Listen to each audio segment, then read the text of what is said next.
Guys నమస్తే అందరికీ. So మన అబ్బాయి వచ్చేసాడు నిన్న బిగ్ బాస్ సీజన్ 8 నుంచి 3 వీక్స్ ఉన్నాడు. థర్డ్ వీక్ నేను ఎలిమినేట్ అయిపోయాడు. ఎలిమినేట్ అయిపోతూ మాట బాగా చెప్పాడు. ఏంటంటే ఫాదర్ కోసం నిఖిల్ వదిలేశాడు. వాళ్ళ ఫాదర్ ఇచ్చిన వాచ్ కోసం అది పెట్టుకుని తను చాలా ఎమోషనల్గా ఫీల్ అయ్యాను. థ్యాంక్ యూ నిఖిల్, అందుకనే సెల్ఫ్ నామినేట్ చేసుకుంటున్నాను అన్నాడు. ఆ క్వాలిటీ చాలా బాగా నచ్చింది. గ్రాటిట్యూడ్ అన్నిటికన్నా గొప్పది. నాన్న మీద ప్రేమ కన్నా ఇవేమీ పెద్దది కాదు. ఆ విషయం నాకు చాలా బాగా నచ్చింది. అండ్ కొన్ని పాయింట్స్ ఉన్నాయి, షార్ట్ అండ్ స్వీట్గా మనం డిస్కస్ చేసుకున్న అబ్బాయి గురించి. పాజిటివ్గా ఉన్నాడు, కేరింగ్గా ఉన్నాడు, కాన్ఫిడెంట్గా ఉన్నాడు, లీడర్షిప్ ఉంది, ఎంపతి ఉంది, కన్సర్న్ ఉంది. చాలా బాగున్నాయి ఇవన్నీ. బట్ ఇవన్నీ ఏంటంటే ఎట్లా ఉంటుందంటే, ఒక హంస తెలుసు కదా మీకు, లయన్ కానీ హంస కానీ పికాక్ కానీ, అవి పికాక్ నెమలి ఇట్లా తీసి డ్యాన్స్ చేస్తుంటే చాలా బాగుంటుంది చూడడానికి. సింహం వేటాడి ఇట్లా ఒకసారి గర్జిస్తే బాగుంటుంది. హంస భలే నడుస్తుంటే బాగుంటుంది. కానీ హంస, సింహం ఇవన్నీ కూడా చాలా లిమిటెడ్ టైం. అలాగే ఇది కూడా అతి మంచితనం, అతిగా ప్రేమించడం, ఎక్కువగా క్లారిటీ ఉండడం విషయం మీద. తర్వాత ఒకవేళ నువ్వు నామినేట్ చేసుకున్నావు, నీకు తెలుసు కదా ఆ విషయం, సెల్ఫ్ నామినేట్ చేసుకున్నావు, నీ స్ట్రెంత్ తెలియాలి.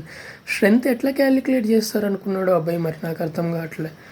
ఫస్ట్ పాయింట్ బిహేవియర్ ఎందుకు అట్లా ఉందో తెలియదు. ఈ వీక్ బిగ్ బాస్ని తిట్టడం, బిగ్ బాస్ అనేది ఒక అథారిటీ అనేది మనం తిడుతున్నప్పుడు ఆ ఫ్యాన్స్ కానీ వాళ్ళు చూసే ఎడిక్ట్స్ కానీ చాలా లోపల వాళ్ళకి బాధేస్తుంది అట్లా తిడుతుంటే. 1-2 సార్లు ఓకే, బట్ అదే పాయింట్అవుట్ చేసి తిట్టడం. నెంబర్ 2, గేమ్ ఆడకపోవడం. ఒక లీడర్ కానీ ఒక కెప్టెన్ కానీ ఎప్పుడైతే వానికి ఫ్యాన్స్ పెరుగుతారంటే, వెళ్ళి రింగ్లో ఆడుతున్నప్పుడు ఆట ఎట్లయినా ఉండదు, నీళ్ళనే ఉంటాయి. కొన్నిసార్లు మనం కొన్ని పట్టించుకోకర్లా, మన పని మనం చేసుకోవడమే. అది అబ్బాయి చేయలేదు. దానికి తోడు టీమ్మేట్స్ ఆట కూడా చెడగొట్టాడు. వెళ్ళి ఆడకండి, చేయకండి అంట. అది ఎలా కుదురుతుంది భయ్యా? పృథ్వీనే, యష్మిను, ప్రేరణ ఆపేశారు అమ్మాయిలు, నాగార్జున గారే చెప్పారు. సో కొన్నిసార్లు మనం గట్టిగానే ఉండాలి. గట్టిగా ఉండడం అంటే పక్కకి వెళ్ళిపోవడం కాదు, ముందుకెళ్ళడం. పడిపోయినా, బ్లడ్ వచ్చినా, ఏడ్చినా, అరిచినా, అది లేదు అవేలో. ఈ వారం ముందు పర్ఫెక్ట్. తను చాలా బాగా ఆడతాడని తెలుసు. అన్నీ ఎక్స్పెక్ట్ చేస్తే మరి థర్డ్ వీక్కే వచ్చేయడం అనేది చాలా సర్ప్రైజింగ్. ఇంకా అండ్ చాలా మామూలుగా మాటలు కానీ, ఈ పర్టికులర్ బిహేవియర్ కానీ ఏమి ప్రొటెక్ట్ చేస్తుందంటే తనకు బ్యాడ్ ఇంప్రెషన్ ఇచ్చేసింది అనవసరంగా. ఇప్పుడు ఎక్కడికైనా షూటింగ్స్కి వెళ్ళినా, ఎక్కడికి వెళ్ళినా కూడా ఈ రిఫరెన్స్ వాళ్ళకి చాలా పవర్ఫుల్. అది అబ్బాయి తెలుసుకోలేకపోయాడు. ఉండొచ్చు కాన్ఫిడెంట్గా ఉంటా, నేను గట్టిగా ఉంటా అంటే షేక్ హ్యాండ్ ఇస్తారు నీకు, నిజాయితీ పరుడు అనగానే. ఓకే నువ్వేం చేయవంటే, బట్ నీకు ఎక్కడ అది వర్కౌట్ అవ్వదు బ్రో. అదైతే నేను చెప్పగలను. ఎందుకంటే అందరు నీలా ఉండరు కదా, అందరూ వాడి అవసరాలు ఉంటాయి. అది అన్నిటికన్నా గొప్పది.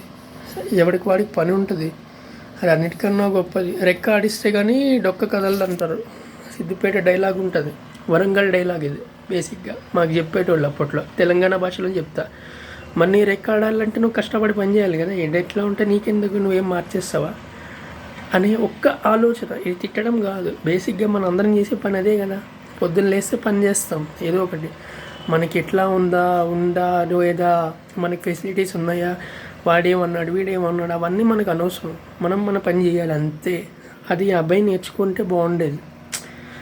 అనవసరంగా మంచి క్యాపబిలిటీ ఉంది, మంచిగా బిహేవియర్ ఉంది, అన్నీ బాగున్నాయి, బట్ అవ్వట్లేదు.